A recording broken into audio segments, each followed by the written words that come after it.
آج تھوڑا سا حقیقت پسندی کا مظاہرہ کرتے ہیں۔ آپ کو دفنا کر واپس آتے ہی آپ کے لوح حکیم کا دھیان رخصت ہوتے ہوئے مہمانوں کے کھانے کے بندوبست کی طرف جائے گا کہ انہیں کھانا کھلا کر رخصت کرتے ہیں۔ ایک ہفتہ گزرے گا، آپ کے بچوں کے سکول واپسی کا سلسلہ شروع ہو جائے گا۔ 2 ہفتے گزریں گے، افسوس کرنے والوں کا آنا جانا بند ہو جائے گا۔ 3 ہفتوں تک آپ کی قبر کی زیارت روزانہ سے 2 یا 3 دن بعد پر آ جائے گی۔ 1 ماہ گزرے گا، گھر میں واپس ٹی وی چلنا شروع ہو جائے گا۔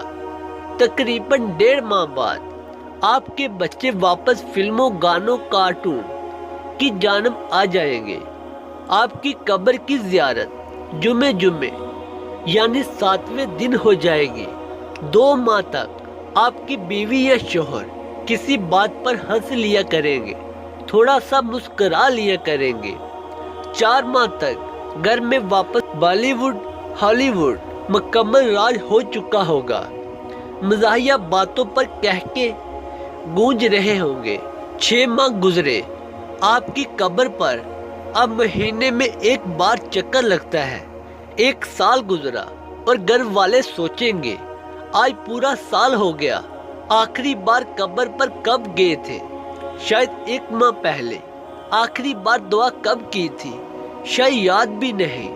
یقین کریں، آپ جتنے بھی توپ کیوں نہ ہو، محض 1 سال میں آپ سورہ دہر کی پہلی آیت کا عملی نمونہ ہوں گے۔ انسان پر ایک ایسا دور بھی تھا کہ وہ کچھ نہ تھا۔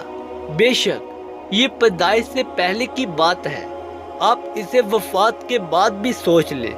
ہم آپ چاہیں جتنے بھی لوگوں کے محبوب ہو، ہم کچھ نہیں، ہماری اوقات کچھ نہیں۔ دعا ہے کہ اللہ تعالی ہم سب کو اس پر عمل کرنے کی توفیق عطا فرمائے۔